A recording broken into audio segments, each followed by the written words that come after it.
New Zealand के खिलाफ 5 T20 matches की सीरीज के लिए जहां पाकिस्तान क्रिकेट टीम की सिलेक्शन कमेटी इस वक्त काकूल कैंप के अंदर पाकिस्तान का 18 मेंबर स्क्वाड जो है वो तरतीब देने की कोशिश कर रहा है, तो वहीं पर जनाब इस वक्त ये खबरें सामने आ रही हैं कि शाहीन शाह अफरीदी और नसीम शाह दोनों जनाब इकट्ठे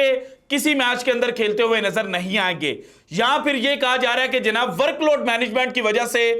एक मैच के अंदर नसीम शाह खेलेंगे तो दूसरे मैच के अंदर शाहीन शाह अफरीदी को खिलाया जाएगा, जबकि इमाद वसीम, मोहम्मद आमिर और उस्मान खान के हवाले से यह कहा जा रहा है कि ये तीनों खिलाड़ी पाकिस्तान के लिए ज्यादा से ज्यादा मैचेस इस T20 सीरीज के खेलेंगे। और इसी वजह से जनाब राइट नाउ जो शाहीन शाह अफरीदी और बाबर आजम के दरमियान टसल थी, उसकी वजह से जनाब कुछ क्रिकेट पंडित और कुछ लोगों का यह ख्याल है कि जनाब बाबर आजम जो हैं उन्होंने शाहीन शाह अफरीदी को नीचे गिराने की जो कोशिशें हैं वो तेज कर दी हैं, लेकिन हकीकत इससे मुख्तलिफ है। नसीम शाह और शाहीन शाह अफरीदी के दरमियान मुकाबला क्यों होने जा रहा है, इसके ऊपर जनाब डिटेल्स आज के वीडियो में मैंने आपके साथ शेयर करनी है। लेकिन उससे पहले जनाब लास्ट वीडियो के अंदर शाहीन शाह अफरीदी ने एक ट्वीट की थी, उसके बारे में मैंने डिटेल्स शेयर करनी थी, लेकिन चूंकि टाइम ज्यादा हो गया था तो उसमें शेयर नहीं कर पाया था। तो अब आते हैं जनाब, शाहीन शाह अफरीदी ट्विटर के ऊपर पोस्ट करते हैं अनस्टॉपेबल, और इसके नीचे जनाब फिर क्रिकेट शायकीन जो थे उन्होंने कमेंट्स किए, और इसमें जनाब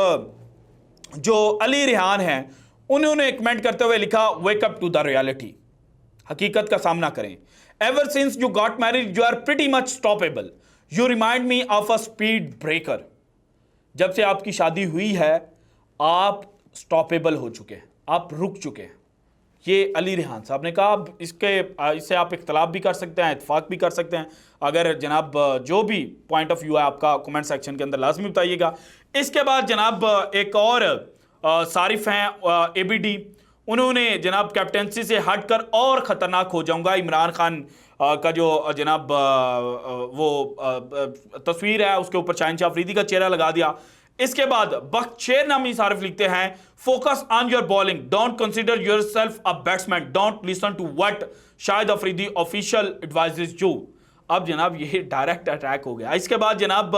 एक और सारिफ हैं जवेद, वो लिखते हैं, बाबर आजम को कप्तान बनने से तो रोक नहीं पाए शाहीन भाई आप क्वेश्चन मार्क अनस्टॉपेबल के रिप्लाई में जनाब ये क्रिकेट सार्फिन जो हैं उन्होंने रिप्लाई दिया। अब जनाब जो असल इशू है ना कि शाहीन शाह अफरीदी और नसीम शाह इकट्ठे क्यों नहीं खेल सकते, तो उसके पीछे की कहानी जनाब विजडन ने बहुत पहले बता दी थी, और विजडन ने लिखा था कि जब से जनाब मोहम्मद आमिर ने रिटायरमेंट ली है तब से अगर स्टैट्स चेक किए जाएं T20 इंटरनेशनल्स में, since Aamir's last T20 international ही averages 23.4 with an economy of 7.4, Shaheen 22 with an economy of 7.8 and Naseem 27 with an economy of 7.7। अब जनाब तीनों बॉलर जो हैं पाकिस्तान के पास ये नई बॉल के गेंदबाज हैं, और इमाद वसीम को भी इसमें आप इंक्लूड कर सकते हैं, क्योंकि पिछले कुछ अरसे में या जिन्होंने 600 से ज़ायद पावर प्ले के अंदर गेंदें की हैं उनमें शाहीन शाह अफरीदी जो हैं वो 5वें नंबर के ऊपर बॉलर आते हैं, जबकि 4थे नंबर के ऊपर इमाद वसीम हैं। जिस तरह की कंडीशंस पाकिस्तान को सुपर 8 राउंड के मरले में मिलेंगी, वहां पर इमाद वसीम भी पाकिस्तान के लिए नई बॉल के साथ जो गेंदबाजी है वो कर सकता है। जबकि दूसरे एंड से गेंदबाजी कौन करेगा, नसीम शाह करेंगे या जनाब मोहम्मद आमिर करेंगे, इसके ऊपर भी एक क्वेश्चन मार्क है। क्योंकि अगर जनाब जो मोहम्मद आमिर हैं उनके लास्ट 3 CPL सीजन के, कैरिबियन प्रीमियर लीग सीजन्स के स्टैट्स को निकाला जाए तो 43 विकेट्स उन्होंने हासिल की हैं, और एवरेज भी लेस देन 15 की है, और इकोनॉमी बड़ी शानदार है 6.5 की। सो ऑब्वियस चॉइस जो आपके पास जनाब फ्रंट लाइन न्यू बॉलर्स निकलते हैं वो हैं जनाब मोहम्मद आमिर, इमाद वसीम और नसीम शाह। इसमें शाहीन शाह अफरीदी कहां पे फिट हो सकते हैं, या आप ये है कि जनाब नसीम शाह को रेस्ट करवा दें और शाहीन को फिट करें, क्योंकि शाहीन भी इतने बुरे नहीं है पावर प्ले के अंदर, और नसीम शाह, या ये भी नहीं कह सकते कि नसीम शाह शाहीन शाह अफरीदी से बहुत ज़्यादा बेहतर है। जनाब शाहीन और नसीम के दरमियान मुकाबला है, इसीलिए इन दोनों को चेक किया जाएगा। और इस T20 सीरीज में चूंकि हारिस रऊफ इंजर्ड हैं तो उनकी जगह जो है वो खाली छोड़ी जाएगी, क्योंकि हारिस रऊफ ने जब से T20 डेब्यू किया है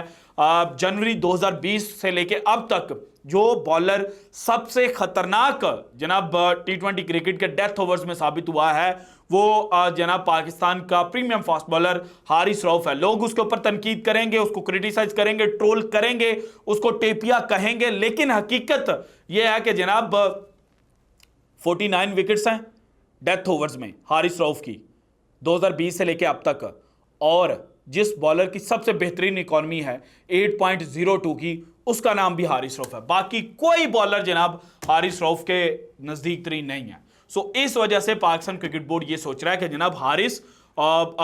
नसीम और शाहीन शाह अफरीदी के दरमियान टाई है,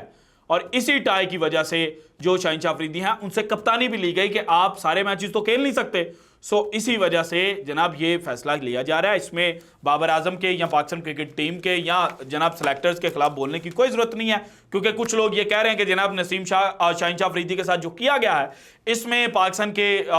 वहाब रियाज और अब्दुल रज़ाक का भी कसूर है कि वो सेंसलेस अप्रोच के साथ गए हैं और उन्होंने जनाब बगैर सोचे समझे बाबर आजम की हमायत की है। बाबर आजम को टी20 टीम का कप्तान बनाने की जो जनाब रिकमेंडेशन है वो मोहसिन नकवी साहब को दिया है। तो भाईजान असल में ये चीज अभी तक पाकिस्तान के मीडिया के ऊपर डिस्कस नहीं हो रही कि नसीम शाह के आने के बाद जो शाहीन शाह अफरीदी हैं उनकी पाकिस्तान टीम के अंदर उस तरह से जगह नहीं बन पा रही, और यही मेन रीजन थी कि जो सेलेक्टर्स हैं उन्होंने जनाब वापस देखना शुरू किया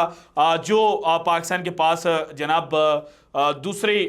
लड़के थे। सो इसी वजह से बाबर आजम को कप्तानी मिली और रिजवान भी इसी वजह से कप्तान नहीं बन पाए कि उनके मुकाबले पर पाकिस्तान के पास उस्मान खान जो हैं वो आ चुके थे। So this is it from today's episode. अगर आपको वीडियो पसंद है तो लाइक कीजिएगा, ज्यादा से ज्यादा शेयर कीजिएगा, अपनी कीमती राय का इज़हार लाजमी कीजिएगा, और अगर आपने अभी तक चैनल को सब्सक्राइब नहीं किया तो कर दें। शुक्रिया, अल्लाह हाफिज।